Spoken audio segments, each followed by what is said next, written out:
us talk about this crossdresser area mama that just died. How did he die? So his body was found lying lifelessly on one of the streets in Abuja. His body was actually found by the police. So the police, when they saw him, they weren't sure if he was dead already. They rushed him to the hospital. It was at the hospital that he was confirmed dead. Now, due to the bruises all over his body, he had like bruises like as if he had been beaten. It was alleged that he was beaten to death by an unknown individual.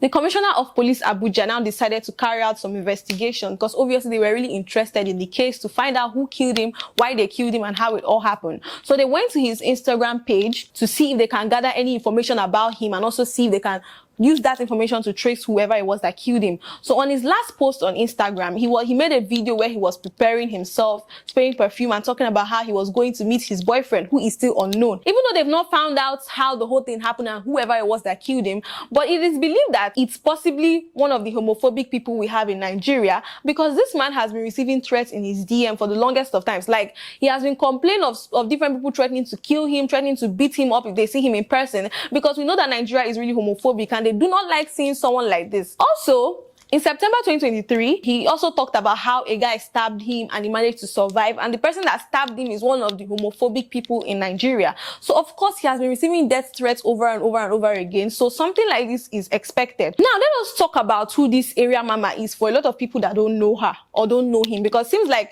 it's after his death that he started trending very well, because a lot of people are in different comment sections saying they don't even know who he is. However, may his soul rest in peace. Area mama is a 33-year-old crossdresser. He was born and brought up in Gwagwa, a community in Abuja. He makes TikTok videos all the time talking about how he has been into the prostitution business for over 18 years and how he loves what he does for a living. I say this is what he does for a living, how he loves it. He's always talking about his lifestyle. He's a man. He was assigned male at birth, but he just simply chooses to dress like a woman and also identify as a woman. So he is cross-dresser who is willing to transition and start getting identified as a transgender in future. Even though people don't know his actual name, people know him as Area Mama. In one interview like that went viral, he admitted that he's a man and his name is Ifeanyi. He didn't talk about his surname, but he said his name is Ifeanyi. He didn't disclose much information about his family, but he talked about how he went into prostitution or how he started living this type of lifestyle.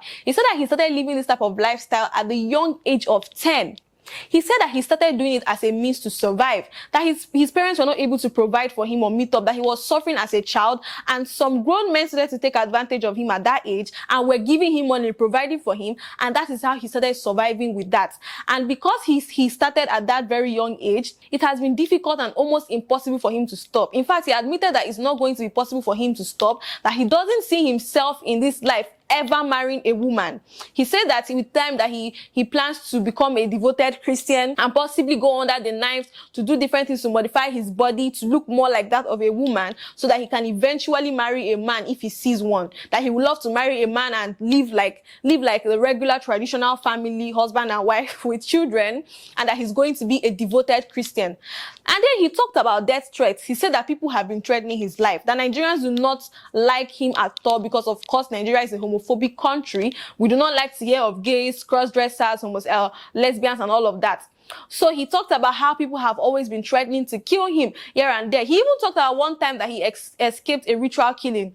He talked about one time that he went into the hands of ritualists and they wanted to kill him, but one way or the other he managed to escape. He talked about the risk surrounding his business that he does, business in quotes, like the risk surrounding his prostitution business, how so many times some men will carry him and they won't pay him or they will threaten to kill him, one thing or the other. Sometimes some people will message him to come and meet them at so place. When he gets there, he find out that he will find out that it's a trap for them to probably kill him or deal with him. And he never intended to change anytime soon. So apparently it might be one of the people that were threatening to kill him, one of the Nigerians that were threatening to kill him because of his lifestyle, that eventually calmly executed their plans and they took his life.